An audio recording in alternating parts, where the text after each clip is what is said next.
Assalamualaikum warahmatullahi wabarakatuh. Welcome to topic 2. Here we will discuss a brief information about Old English, Middle English, and early modern English. Here we go. English. The various dialects spoken by the Germanic tribes are known as Pre-Old English. The term England developed later from the triple named Angles, possibly because this kingdom was dominant. The term Anglo-Saxon refers to the West Germanic tribes generally, and Old English was not entirely uniform, and four main dialects were predominant: Northumbrian, Mercian, West Saxon, and Cantus. Nearly all of Old English literature is preserved in the West Saxon dialect. For English, this is the period in history of English. Old English 449 to 1066, Middle English 1100 to 1500, Modern English 1500s and on. And let's go to the Old English from 500 to 1066 AD. Here, West Germanic invaders from Jutland and southern Denmark, the Angles, Saxons, and Jutes began to settle in the British Isles in the 5th and 6th centuries AD. They spoke a mutually intelligible language that is called Old English. Four major dialects of Old English emerged: Northumbrian in the north of England. These invaders pushed the original Celtic-speaking inhabitants out of what is now England into Scotland, Wales, Cornwall, and Ireland, leaving behind a few Celtic words. These Celtic languages survive today in the Gaelic language of Scotland and Ireland and in Wales. Cornish, unfortunately, is, in linguistic terms, now a dead language. Now let's take a look at the influence of the Old English. The majority of words in modern English come from foreign, not Old English roots. Only about 1/6 of the known Old English words have descendants surviving today. But this is deceptive. Old English is much more important than these statistics would indicate. About half of the most commonly used words in modern English have Old English roots. Words like be, water, and strong, for example, were derived from Old English roots. Then you still remember about Beowulf. This is the brief explanation about Beowulf. Old English, whose best known surviving example is the poem Beowulf, lasted until about 1100s, just after the most important event in the development and history of the English language, the Northern conquest in 1066. Then this is time for the Middle English.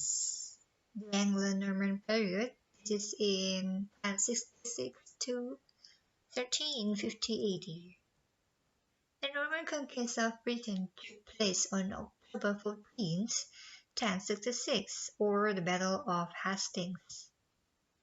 1066 also marked the end of Old English and the beginning of Middle English. Language in Britain: majority of the population spoke Old English, but the clergy and the rulers spoke French. France. What about the French influence on the English language and literature? This is it.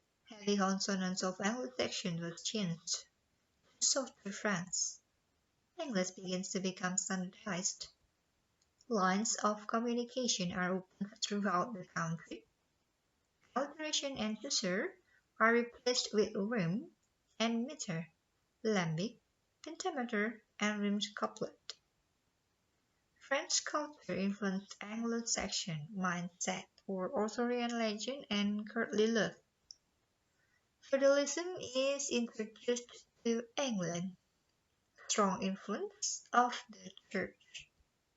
What about Chaucer's time? This is it. English society was evolving from medievalism to modernism. Age of skepticism and satire, faith and authority were losing hold on the people. The Black Plague struck 3 times in the 14th century.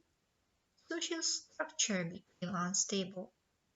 Church was full of abuses, popes, friars, and smugglers blackmailed people. Hundred Years' War ended in 1453. Henry VII brought peace and stability in 1485. Then some also searched themes here of the aristocratic hero figure, comic revelation of the fables of love, models of marriage relationships, idols of love and sacrifice. Then what about early modern English? After Middle English, we will find early modern English. It is in 1500s to 1800s. The Renaissance brought the revival of classical scholarships and brought many classical Latin and Greek words into the language. These borrowings were deliberate and many promote the adoption of these in-foreign terms. Many survive to this day. What about Shakespeare? Shakespeare wrote in modern English. Elizabethan English was much more in common with our language today than it does with the language of sorcerers. Many familiar words and phrases were coined or first recorded by Shakespeare. Some 2,000 words and countless idioms are his. Newcomers to Shakespeare are often shocked at the number of cliches contained in his plays until they realized that he coined them and they became cliches afterwards.